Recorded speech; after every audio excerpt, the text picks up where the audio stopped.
आज हम आपके सामने वो चौथा बिंदु लेकर आए हैं जो हमारे एंजाइटी लेवल को कम करता है। इससे पहले हम विचारों के प्रवाह को कम करने के लिए और एंजाइटी लेवल को कम करने के लिए 3 बिंदुओं पर बात कर चुके हैं। मैं रिकैप कर देता हूँ थोड़ा सा आपको। पहला बिंदु ये था कि हमें बोलना कम है, सुनना ज़्यादा है।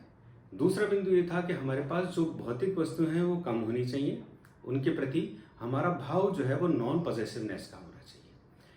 तीसरी हमारा बिंदु ये था कि हमारा टाइम मैनेजमेंट अच्छा होना चाहिए। टाइम मैनेजमेंट का हमने अर्थ बताया था आपको कि वो हमारा जीवन सिस्टमेटिक होना चाहिए, गोल्स के हिसाब से हमारी प्रायोरिटीज होनी चाहिए और प्रायोरिटीज के हिसाब से हमारा दिन बटा हुआ होना चाहिए। आज हम चौथे बिंदु के ऊपर बात करेंगे। वो चौथा बिंदु है साक्षी भाव। साक्षी भाव भारतीय दर्शन, भारतीय परंपरा के अंदर बहुत ही महत्वपूर्ण शब्द है। इसका अर्थ ये है कि हम अपने विचारों को, हमारे मन में चलने वाली जो चीजें हैं उनको देख सकें। वास्तव में जो हमारी प्रकृति है वो प्रकृति हमारी है कि हम दृष्टा हैं, जिसको ग्रीक फिलॉसफी के अंदर अनमूव्ड मूवर कहा गया है। इसका मतलब ये कि वो दृष्टा जो है वो ऑब्जर्वर है, वो देखता है, सिर्फ उसका काम सिर्फ देखना है।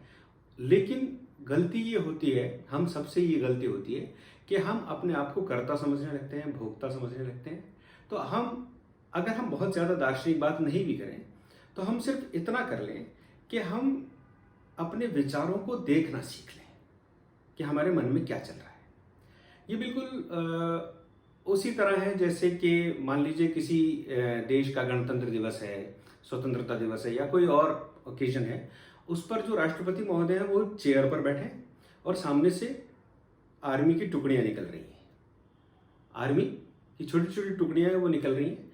तो जो राष्ट्रपति महोदय हैं उनको उनके साथ जाकर परेड नहीं करनी है, बल्कि उनको अपनी जगह पर बैठे रहना है। यही काम है ऑब्जर्वर का, यही काम है दृष्टा का और यही साक्षी भाव है। क्रोध आपके सामने से निकल जाए, आप उसे देखते रहें। घृणा आपके सामने से निकल जाए, देखते रहें। लालच निकल जाए, देखते रहें। प्रेम निकल जाए, उसे भी देखते रहें। ये हम बाद में बात करेंगे कि पॉजिटिव और नेगेटिव दोनों ही विचार जो हैं उनको हमें दृष्टा भाव से ही देखना है। इसमें पॉजिटिव और नेगेटिव का अंतर नहीं है। जब हम अपने विचारों को देखना सीख लेते हैं, हम ये सीख लेते हैं कि हमें मेरे विचारों को कैसे देखना है, तब हमारा एक थॉट दूसरे थॉट को देख रहा होता है।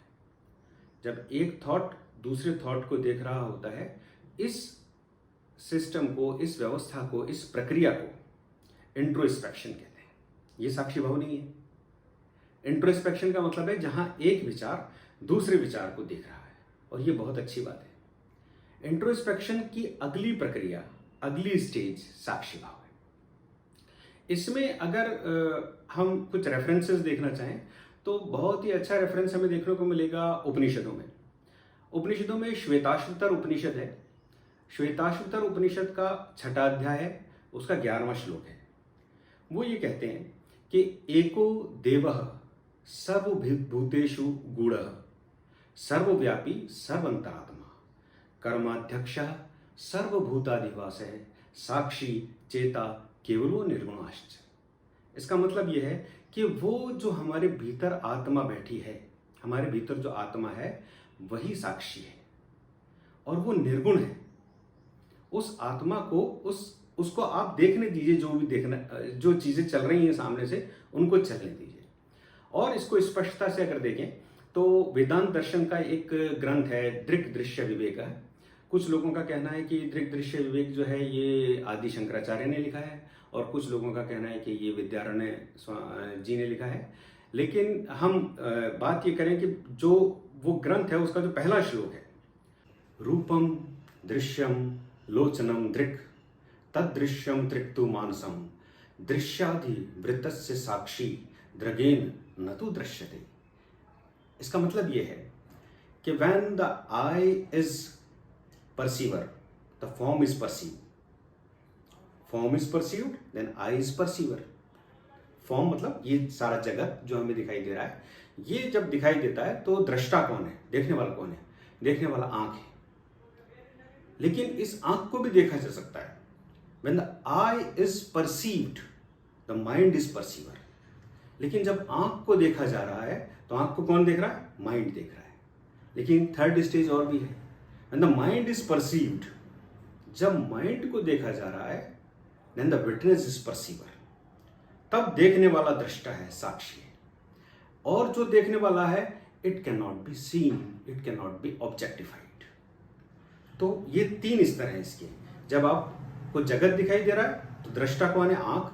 जब आप आंख को देख रहे हैं तब दृष्टा कौन है? मन। लेकिन जब आप मन को देख रहे हैं तो दृष्टा कौन है? दृष्टा है विटनेस, वो है असली ऑब्जर्वर, और उस ऑब्जर्वर को नहीं देखा जा सकता।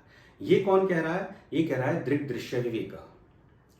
और अगर हम कविता के माध्यम से बात को समझने की कोशिश करें तो मिर्ज़ा गालिब का एक बहुत मशहूर शेर है, बाजी चाहे अतफाल है दुनिया मेरे आगे, होता है शबो रोज़ तमाशा मेरे आगे। इसका मतलब ये है कि गालिब दुनिया को देख रहे हैं दृष्टा बन के, ऑब्जर्वर बन के, और उनको ऐसा लग रहा है सारी दुनिया जैसे बच्चों के खेलने का एक मैदान है। यहाँ लोग कैसी कैसी हरकतें कर रहे हैं, कैसे कैसे काम कर रहे हैं। बाजी चाहे अतफाल है दुनिया मेरे आगे, होता है शबो रोज़ तमाशा मेरे आगे। तो हम अगर सबसे पहले हम इंट्रोस्पेक्शन लेवल पर अगर पहुंच पाएं और हमारे एक विचार को अगर हम देख पाएं और फिर साक्षी की साधना करें। साक्षी की साधना थोड़ी साधना है, थोड़ी मुश्किल साधना है, उसको हम आगे आने वाले वीडियोस में आपको बताएंगे, कोशिश करेंगे हम भी आपके साथ सीखें उसको। तब ये हमें पता चलेगा कि साक्षी की साधना से क्या हासिल हुआ है हमें। लेकिन उस तब तक हम कम से कम इंट्रोस्पेक्शन को अपना लक्ष्य बनाएं कि हम हमारे एक विचार दूसरे विचार को देख पाए, और जैसे ही एक विचार दूसरे विचार को देखेगा उस विचार की ताकत कम हो जाती है और वो विचार वैनिश्ड हो जाता है, तिरोहित हो जाता है। तो चौथे बिंदु पर हम काम करना शुरू करते हैं।